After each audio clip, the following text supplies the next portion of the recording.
வணக்கம் மக்களே. இன்றைக்கும் தமிழ்நாட்டில் நடந்துகிட்ருக்க ஒரு முக்கியமான ஹாட் டாப்பிக்கை பற்றி தான் இன்றைக்கி நம்ம பேச போகிறோம்.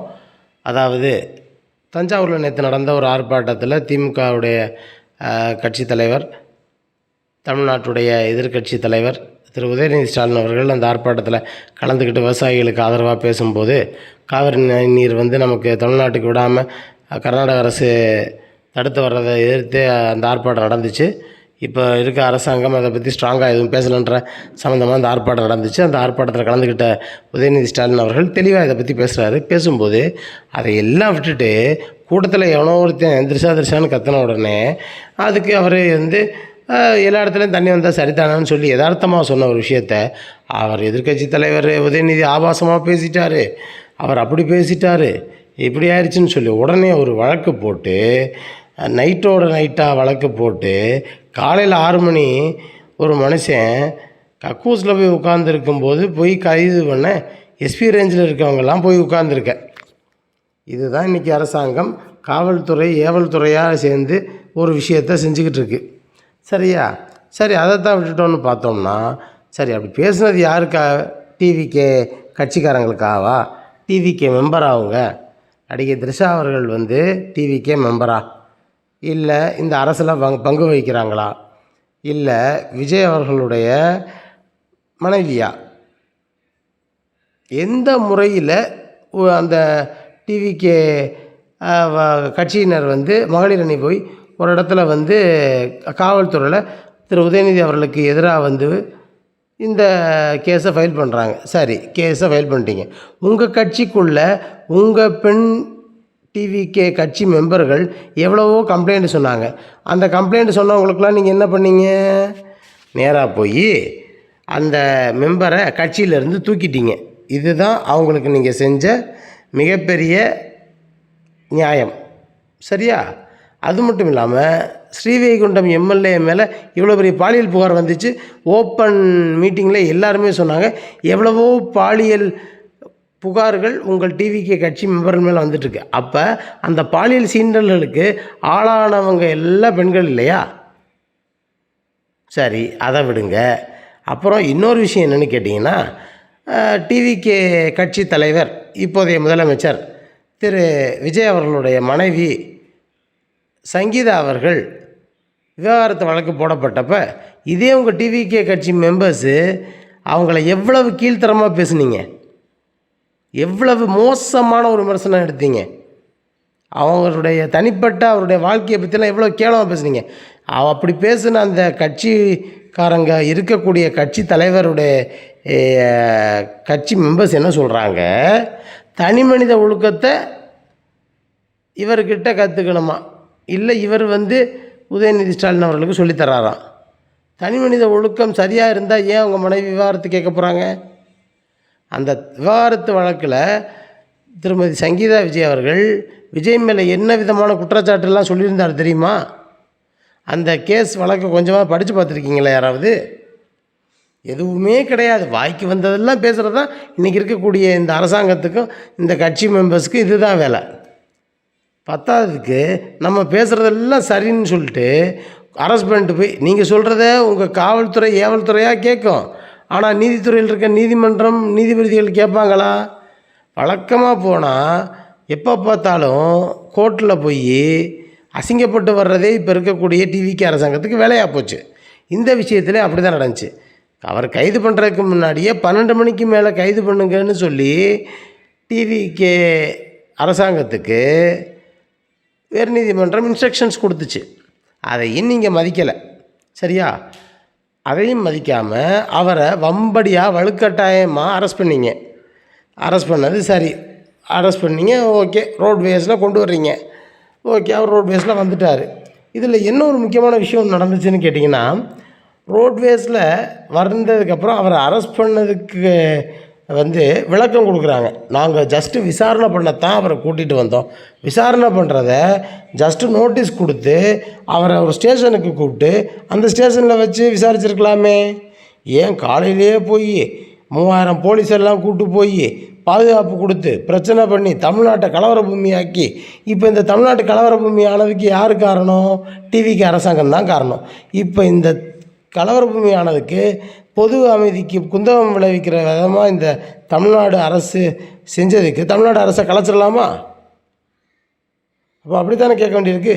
இப்போ வந்து தமிழ்நாடு அமைதி பூங்காவாக இருந்த தமிழ்நாட்டு அரசியல் களத்தை இன்றைக்கி புயலாக மாற்றி இன்றைக்கி தமிழ்நாட்டு முழுக்க பலவிதமான போராட்டங்களை தூண்டிவிட்ட இந்த அரசாங்கத்தை பொது அமைதிக்கு பங்கம் விளைவித்ததுக்காக குற்றம் சாட்டி இந்த அரசாங்கத்தை கலைச்சிடலாமா? இந்த மாதிரி நம்மக்கிட்ட பல கேள்வி இருக்குது. இதுதான் இன்றைக்கி பாமர அரசாங்கம், பாமர மக்கள், பாமர மனசாட்சியாக இந்த மக்கள் இந்த அரசாங்கத்தை பார்த்து கேட்டுக்கிட்டு இருக்காங்க. இன்றைக்கி டீ கடை பெஞ்சுகளில் இந்த கேள்விகள் நிறைய டீக்கு இணையாக சூடாக போய்கிட்டு இருக்கு இந்த விஷயங்கள். சரியா? சரி, அப்படி தான் பண்ணுவீங்க, அதை ஒத்துக்கலாம். சரி, அவரையே இங்கே அங்கேயும் தேவையில்லாமல் வழக்கழிச்சிங்க. முதல்ல இங்கேயே வச்சு விசாரிக்கணுன்றீங்க. அப்போ தஞ்சாவூர் கிழக்கு ஸ்டேஷனுக்கு கூப்பிட்டு போகிறோம் நீங்கள். அப்புறம் நடுவழியில் யூட்டர்ன் அடித்து செங்கிப்பட்டியில் கொண்டு வந்து உட்கார வச்சு விசாரிக்கிறீங்க. அப்போ காவல்துறைக்கு இது கூட தெரியாத ஒரு காவல்துறை, என்ன காவல்துறை? டிவிகே அரசாங்கம் அப்போ நிர்வாகத்திறமையே இல்லாத ஒரு அரசாங்கமாக தான் இருந்துக்கிட்டு இருக்கா? இந்த கேள்வியெல்லாம் மக்களுக்குள்ளே வரத்தானே செய்யும். யார் மீதும் பழிவாங்கும் நடவடிக்கை இல்லைன்னு சொல்கிற நீங்கள் ஏன் அவர் கைது செஞ்ச உடனே பெண்களுக்கு எதிரான அநீதி நடந்துருச்சுன்னு சொல்லி எல்லா அமைச்சர்களும் வாண்டடாக வந்து வண்டியில் ஏறி பேட்டி கொடுக்குறீங்க? ஏன்? அதுலேயும் இன்னும் ஒரு பெரிய கொடுமை என்னென்னு கேட்டிங்கன்னா, இந்த அரசாங்கத்தை எதிர்த்து உயர்நீதிமன்றம் குட்டு வைக்கிற வகையில் ஒரு சூப்பரான விஷயத்தை சொல்லிடுச்சு. அவரை விசாரிச்சுட்டு கைது பண்ணாமல் விட்டுறணும் நீங்கள் அப்படின்னு. ஆனால் நம்ம அரசாங்கம் சார்பாக அரசாங்க நேரத்தை வேஸ்டாக்கி, அரசாங்க பணத்தை வேஸ்டாக்கி, நம்ம தலைமை வழக்கறிஞர் போய் அங்கே ஏதோ உருட்டிக்கிட்டு இருக்காரு. இதுதான் உங்களின் ஆட்சி லட்சணமா? மக்களுக்கு நல்லது செய்கிறதுக்குன்னு ஆட்சிக்கு வந்துட்டு இன்றைக்கி மக்களுக்கு செய்கிற நல்லதை பற்றி எதுவும் பேசாமல் திமுக திமுக திமுக திமுக திமுக திமுக திமுக திமுக என்னையா திமுக திமுக திமுக வந்து பேசுகிறதுக்கு தான் நீங்கள் ஆட்சிக்கு வந்தீங்களா? இதுக்கு தான் உங்களுக்கு மக்கள் ஓட்டு போட்டாங்களா? 2500 கொடுக்குறேன், மகளிர் கொடுக்குறேன்னு சொன்னதை கொடுக்கல, 6 சிலிண்டரை கொடுக்குறேன்னு சொன்னதை கொடுக்கல, நீட்டுக்காக ஓடி ஓடி போய் அனிதா வீட்டில் போய் நைட்டோட நைட்டாக வந்து போய் உட்காந்து நான் இருக்கேன், நான் விஜய் வந்தால் அப்படின்னீங்க. விஜய் வந்து என்ன பண்ணார்? நீட்டு சப்போர்ட் பண்ணி நடக்கிற கோச்சிங் சென்டரில் வந்து இன்வெஸ்ட்மெண்ட் பண்ணியிருக்காராம். இப்படியும் ஒரு கதை சுற்றுது. இது எந்த அளவுக்கு உண்மைன்னு நமக்கு தெரியல. சரியா? இப்படி பார்த்தோம்னா கேட்டால் நான் உச்சத்தை விட்டு வந்தேன். என்ன உச்சத்தை விட்டு என்னத்தை வந்தீங்க? உச்சத்தை விட்டு வந்து மிச்சத்தை இருக்கிறதே வாரி அடிச்சிட்டு போகலான்னு வந்தீங்களா? இல்லை அங்கே சம்பாரித்ததை பார்த்தான்னு சொல்லி இங்கே எப்படி அரசாங்கத்தில் சம்பாதிக்கிறதுன்னு வந்தீங்களா? இப்போது உங்களுக்கு எதிர்க்கட்சியாக இருக்கவங்க வந்து இன்னும் நிறைய விதமான குற்றச்சாட்டுகள் வைக்கிறாங்க. இப்போவே வந்து ஆரம்பித்து 100 நாட்களுக்குள்ளே 3 விதமான புது ஊழல்கள் உங்கள் கட்சி மேலே, உங்கள் அரசாங்கத்து மேலே வைக்கப்பட்டிருக்கு. அதை வந்து பதில் பேசுகிறதுக்கு அதுக்கு உங்களுக்கு திராணி இல்லை. நீங்கள் நம்ம உதயநிதி ஸ்டாலின் ஐயா சொன்ன மாதிரி ஒரு ஓடுகாலி முதலமைச்சராக தான் வாழ்ந்துக்கிட்டு இருக்கீங்களான்றது தான் இன்றைக்கி பாமர மக்களுடைய கேள்வியாக இருக்குது. இன்றைக்கி அவர் வந்து கக்கூஸ்லேயே உட்காந்துருந்தார் அப்படின்னு சொல்லி இன்றைக்கி ஆதவ அர்ஜுனான்ற ஒரு அமைச்சர் பேசுகிறாரு. சரி, 41 பேர் வந்து அவ்வளோ பெரிய மாபெரும் ஒரு சம்பவம் நடக்கும்போது கரூரில் ஏன் 3 நாள் உங்கள் விஜய் ஐயா பேசவே இல்லை? அப்போ அவர் எந்த கக்கூஸில் உட்காந்துருந்தார்? அப்புறம் ஏன் புறமுதுகிட்டு ஓடுனார்? ஓடுன்னு வேட்டைக்காரன்னு சொல்லி பேச வேண்டியதானே? அப்புறம் அதை விட்டுட்டு ஏன் ஓடுன்னு ஓடுறீங்க? சரி, நீங்கள் ஓடுறீங்க, சரி, ஆனால் எதுக்கு இந்த வாய்? சரி, அப்படி தப்பாக பேசிட்டார், ஆபாசமாக பேசிட்டார். உங்கள் அப்பாவை காணோம், எனக்கு வாயில் நல்லா வருது, அப்புறம் டேஷ்னால் எதுக்கு யூஸ் பண்ணுறீங்க? அந்த இடத்துல ஏதோ ஒரு கெட்ட வார்த்தையை பயன்படுத்த போகிறீங்கன்னு சொல்லி நீங்கள் டேஷ் சொல்கிறீங்க. வாயில் என்ன நல்லா வரும்? கெட்ட வார்த்தை தான் வாயில் நல்லா வரும். அப்போ ஒரு முதல்வராக, ஒரு கட்சியுடைய தலைவராக உங்கள் கட்சி மக்களை நீங்கள் இப்படி தான் வளர்த்துருக்குறீங்க. நீங்கள் உங்களை பார்த்த உங்கள் கட்சி மக்கள் எல்லாருமே விர்ச்சுவல் வாரிசு மாதிரி இன்ஸ்டாகிராம் முழுக்க பெண்களுடைய ஆபாசமாக பேசுகிறதே மெயின் வேலையாக செய்கிறாங்க. உண்மையான திராணி இருந்தால், உண்மையான கட்சி திராணி இருந்தால், நீங்கள் டிவிக்கே உடைய உங்கள் விர்ச்சுவல் வாரியர்ஸ் பேசுகிற எல்லாத்தையும் சரி இன்ஸ்டாகிராம் முழுக்க சலிச்சு எடுப்போம், எல்லா ஸ்க்ரீன்ஷாட்டையும் எடுத்து எல்லார் மேலேயும் கேஸ் போடுவோம் எல்லாத்தையும். ஆனால் டிவிக்கு அரசாங்கம் அரெஸ்ட் பண்ணணும். ஆனால் அதுக்கு தான் அவர் எதிர்க்கட்சி தலைவர் சூப்பராக சொன்னார், எனக்கு ஒரு குடும்பத்தோடு நான் வாழ்ந்துக்கிட்டு இருக்கேன், எனக்கு அம்மா இருக்காங்க, எனக்கு தங்கச்சி இருக்காங்க, எனக்கு பொண்ணு இருக்குது, இத்தனை பெண்களோடு இருக்கேன், உங்களை மாதிரி நான் இல்லை சார் அப்படின்னு அவர் சூசகமாக சொல்லிட்டு போயிட்டார். சரியா? இதை விட ஒரு பெரிய அவமானம் என்னென்னு கேட்டிங்கன்னா, இது வரைக்கும் தமிழ்நாடு அரசாங்கம் உயர்நீதிமன்றத்தில் இவ்வளோ அசிங்கப்பட்டதே கிடையாது. பிடிச்சி வச்ச எல்லாத்தையும் விட்டுட்டு தயவு செஞ்சு அவர் அரெஸ்ட் பண்ணாமல் அப்படியே அவர் விசாரிச்சுட்டு அனுப்பிடுங்கன்னு சொல்லி ஒரு நீதிமன்ற இன்ஸ்ட்ரக்ஷன் கொடுக்கக்கூடிய ஒரு கேவலமான நிலைக்கு இந்த தவேக அரசாங்கம் தள்ளப்பட்டிருக்கிறது. ஆனால் ஒன்று மட்டும்தான் உண்மையாக சொல்லணும், சும்மா அவர் வாட்டுக்கு சிவனேன்னு வந்து ஒரு 4 மீட்டிங்கில் பேசிவிட்டு அடுத்த சட்டமன்றத்தில் வந்து எதிர்க்கட்சி தலைவர் வேலையை அவர் வாட்டு பார்த்துட்டு இருந்திருப்பார். ஆனால் நீங்கள் கொடுத்த ஹைப்பில் பிஆர் மீடியாவே இல்லாமல் அவருக்கு செம ரோட் ஷோ விளம்பரம் கொடுத்து அவரை மிகப்பெரிய தலைவராக இந்தியாவுக்கே சுட்டி காட்டிட்டு போயிட்டீங்க. இப்போ இதுதான் நீங்கள் செஞ்ச வேலையுடைய மிகப்பெரிய தாக்கம். இப்போ உதயநிதி ஐயாவை கலைஞருக்கு ஈக்குவலாக திமுககாரங்க பேச ஆரம்பிச்சிட்டாங்க. தமிழ்நாடே இன்றைக்கி இந்த மொத்த விஷயத்தையும் பார்த்துக்கிட்டு இருக்கு. என்னடா திமுககாரங்க இவ்வளவு ஒரு ஆழமாக இந்த வேலையெல்லாம் செய்வாங்களா? அதே மாதிரி தன் தலைவரை கைது பண்ணி அந்த ஸ்டேஷனை வச்சுருக்கும்போது வானம் வெடிக்க போட்டு கொண்டாடி அதை என்ஜாய் பண்ணி அதை ஜாலியாக பார்த்துக்கிட்டு இருந்த, அதை ஒரு ஓஜி மோடில் பார்த்துக்கிட்டு இருந்த, கூஸ் பம்ப்ஸோடு பார்த்துட்டு இருந்த கட்சி தொண்டர்கள் நிறைந்த கட்சியாக திமுக இன்றைக்கி இருந்திருக்குன்றத இந்த உலகம் பார்த்துருக்கு, இந்த இந்திய அரசியல் பார்த்துருக்கு. அதுதான் இதில் முக்கியமான விஷயம். அதையும் தாண்டி இதில் இன்னொரு விஷயம் என்ன இருக்குதுன்னு கேட்டிங்கன்னா, எப்போ பார்த்தாலும் உயர்நீதிமன்றத்தில் போய் தயவு செஞ்சு அசிங்கப்பட்டு தமிழ்நாட்டு மானத்தை வாங்காதீங்க. மக்களுக்கு நல்லது செய்யுங்க, மக்கள் நல்லா இருக்கட்டும், மக்களுக்கு தேவையானதை செய்யுங்க.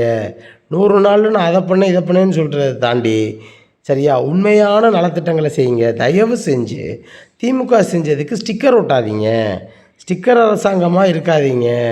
உங்களுக்குன்னு சுயமாக இருக்கிற விஷயத்தை தயவு செஞ்சு செய்யுங்க. இது எல்லாம் பாமர மனசாட்சிக்குள்ளே கேள்விகளாக எழுப்பிக்கிட்டு இருக்கு. உங்களை உண்மையிலேயே ஒரு நம்பி ஓட்டு போட்ட மக்களுக்கு நீங்கள் தற்குறிதான்றதை தயவு செஞ்சு விளக்கப்படுத்திடாதீங்க. ஏன்னா தற்குறின்னு தெரிஞ்சு போச்சுன்னா அடுத்த தடவை தமிழ்நாட்டு எலெக்ஷனில் ஒரு சீட்டு கூட வராது. தயவு செஞ்சு டிவிகே கட்சியை நீங்களே ஆரம்பித்து நீங்களே மூடிடாதீங்க. உங்களை இது சம்மந்தமாக தாழ்மையுடன் கேட்டுக்கிறோம்.